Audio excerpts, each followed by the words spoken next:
दोस्तों Bajaj housing finance limited की बात करें तो कंपनी ने क्वार्टर थ्री के रिजल्ट को डिक्लेयर कर दिया है।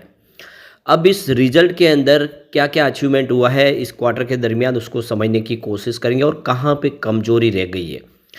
सबसे जो बड़ी बात है कि कंपनी का रिजल्ट तो भले ही अच्छा हो या एवरेज हो, लेकिन प्रॉब्लम है बाजार की।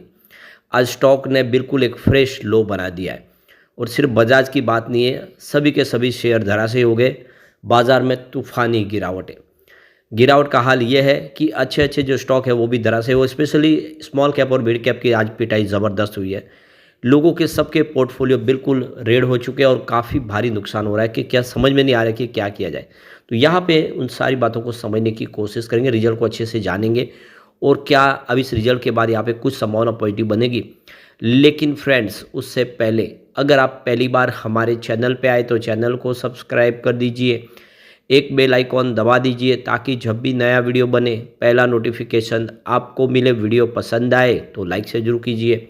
चलो फ्रेंड्स, वीडियो स्टार्ट करते हैं। मैं हूँ आपका दोस्त एस बी दवे और हमारे अपने चैनल ऑनलाइन कमाई में आपका बहुत बहुत स्वागत है। तो सबसे पहले बजाज हाउसिंग फाइनेंस के कारोबार की बात कर ले तो स्टॉक की शुरुआत ही सुबह कमज़ोर हुई 108 पर। क्लोजिंग फ्राइडे की 109 के आसपास थी।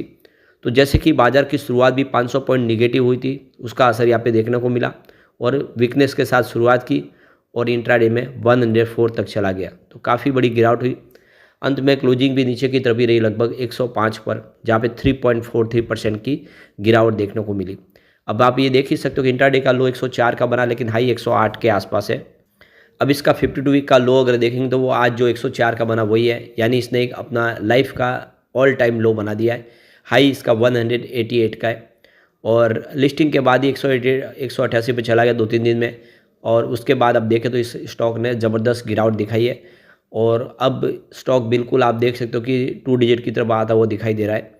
इसकी परफॉर्मेंस अगर आप देखें तो इस महीने की शुरुआत में स्टॉक लगभग 128 के आसपास था 3 जनवरी को और काफ़ी ठीक कर रहा था। लग रहा था कि यहाँ से कुछ उम्मीद बेहतर बनेगी, लेकिन ये देख सकते हो कि गिरावट एक तरफा हुई। अब उसमें देख सकते हो कि लगातार 3 ट्रेडिंग सेशन में गिरावट के बाद एक पॉजिटिव क्लोजिंग हमने क्लोजिंग देखी है। 3 जनवरी से लेकर 7 जनवरी तक 3 दिन लगातार गिरावट, फिर 8 जनवरी को पॉजिटिव क्लोजिंग। उसके बाद 9 जनवरी से 13 जनवरी तक 3 दिन लगातार गिरावट, उसके बाद 14 जनवरी को एक बार पॉजिटिव क्लोजिंग। उसके बाद 15 जनवरी से लेकर 17 जनवरी तक 3 दिन लगातार गिरावट, उसके बाद 20 जनवरी को एक बार पॉजिटिव क्लोजिंग। इस तरह से कभी कभी पॉजिटिव क्लोजिंग देखने को मिले, लेकिन अब की बार तो ये देख सकते हो कि 5 ट्रेडिंग सेशन से इसमें हमने पॉजिटिव क्लोजिंग देखी नहीं है और नतीजा ये रहा कि ये ऑल टाइम लो पे आ गया और स्थिति बहुत ज़्यादा इस समय वीकनेस वाली है। तो बजाज हाउसिंग फाइनेंस लिमिटेड ने अपना जो रिजल्ट बताया इस बार, प्रॉफिट आफ्टर टैक्स में 25% की ईयर ऑन बेसिस पे वृद्धि देखने को मिली है, जो 548 करोड़ तक चला है और नेट इंटरेस्ट इनकम भी 25% की ग्रोथ दिखाए। तो यहाँ पे देख सकते हो कि इस बार कंपनी का जो टोटल प्रॉफिट रहा है वो 548 करोड़ के आसपास रहा है, जिसमें 25% की ईयर ऑन बेसिस पे वृद्धि देखने को मिली है और नेट इंटरेस्ट इनकम 806 करोड़ के आसपास रही है, जहाँ पे 25% की ईयर ऑन बेसिस पे वृद्धि देखने को मिली है। यानी ईयर ऑन बेसिस पे रिजल्ट में इस बार काफ़ी बेहतर आंकड़े देखने को मिले। यहाँ पे net total income third quarter की देखें तो उसमें 25% की ईयर ऑन बेसिस पे ग्रोथ देखने को मिले, जो 933 करोड़ के आसपास रहा है। Interest income 26% year on basis पे दिखने को मिली है और ये 2322 करोड़ के आसपास रही है। इंटरेस्ट एक्सपेंसेस की बात करें तो इसमें भी 26% की ईयर ऑन बेसिस पे वृद्धि देखने को मिली है, जो 1516 करोड़ के आसपास रहा है। Operating expenses net total income की बात करें क्वार्टर थ्री की तो यह 19.8% के आसपास रहा है, जो क्वार्टर थ्री 2024 में देखें तो 23.2% के आसपास था। इसमें कमी आई है। लोन एसेट की बात करें तो इस पीरियड 31% की जंप देखने को मिली, जो ईयर ऑन बेसिस पे 95,570 करोड़ के आसपास रहा है। Loan losses and provision for third quarter देखें तो 35 करोड़ के आसपास अगेंस्ट 1 करोड़ था सेम क्वार्टर पिछले साल। तो इस बार लोन लॉसेज और प्रोविजन में वृद्धि हुई है 35 करोड़ की, जो पहले 1 करोड़ के आसपास थी एक साल पहले। तो इसका भी तो प्रॉफिट में कोई फ़र्क तो देखने को मिला ही है। प्रॉफिट बिफोर टैक्स इंक्रीज हुआ इस बार 25%, जो 713 करोड़ के आसपास रहा है। और अक्टूबर दिसंबर क्वार्टर 2024 के दरमियान ये देख सकते हो कि 572 करोड़ के आसपास था। तो देख सकते हो कि काफ़ी अच्छी वृद्धि देखने को मिली है। इसके अलावा फ़ी and commission income third quarter के दरमियान 53% की ईयर ऑन बेसिस पे ग्रोथ दिखाई है, जो देख सकते हो कि 49 करोड़ के आसपास थी पहले, जो ये देखो कि 49 करोड़ के आसपास रही है। प्री प्रोविजनिंग ऑपरेटिंग प्रॉफिट देख सकते हो 31% की ईयर ऑन बेसिस पे ग्रोथ दिखा रहा है, जो 748 करोड़ के आसपास रहा है। बैंक का ग्रॉस एनपीए अगर देखें तो इस बार 0.29% रहा है, और एनपीए अगर देखें नॉन परफॉर्मिंग एसेट तो वो 0.13% के आसपास रहा है 31 दिसंबर 2024 को, जो देख सकते हो कि पिछले साल 0.25% के आसपास था ग्रॉस एनपीए और 0.01% था नेट एनपीए। इसका मतलब ये हुआ कि इस बार कंपनी का एनपीए बढ़ा है। यह एक अच्छा सिग्नल नहीं है, क्योंकि एनपीए में अच्छी खासी वृद्धि इस बार देखने को मिली है। दिसंबर 2023 के मुकाबले इस बार जो एनपीए है वो काफ़ी ज़्यादा बढ़ा है, क्योंकि मात्र 0.1% के आसपास था, वो 0.13% तक आ गया है।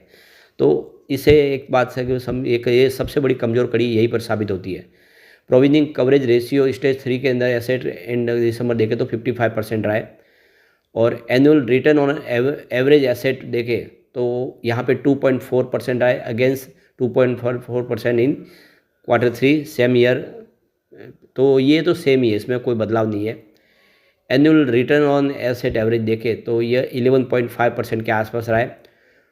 तो ये कुल मिला के देख सकते हो रिजल्ट ठीक है, रिजल्ट के आंकड़े भी ठीक ही है, परंतु एनपीए बढ़ गया, ये एक अच्छी बात नहीं है। यहाँ पे बजाज हाउसिंग फाइनेंस लिमिटेड को AAA की रेटिंग मिली है, और आउटलुक इसका स्टेबल है। लॉन्ग टर्म जो डेट इन्होंने हासिल किया है क्रिसिल और इंडिया रेटिंग की तरफ से A1+ की rating short term debt program के ऊपर दी गई है, तो रेटिंग अच्छी है कंपनी की। अब यहाँ पे अगर हम क्वार्टर ऑन क्वार्टर बेसिस पे देखें तो देखो कि दिसंबर 2023 में 1946 करोड़ का टोटल यहाँ पे देख सकते हो कंपनी का रिवेन्यू था, और यह देखो कि मार्च 2024 में बढ़ के 1997 करोड़ तक पहुँचा। जून क्वार्टर में ये 2209 करोड़ तक पहुँचा, और सितंबर क्वार्टर में यानी पिछले क्वार्टर में 2410 करोड़ के आसपास था। इस बार देख सकते हो कि रिवेन्यू 2322 करोड़ के आसपास रहा है।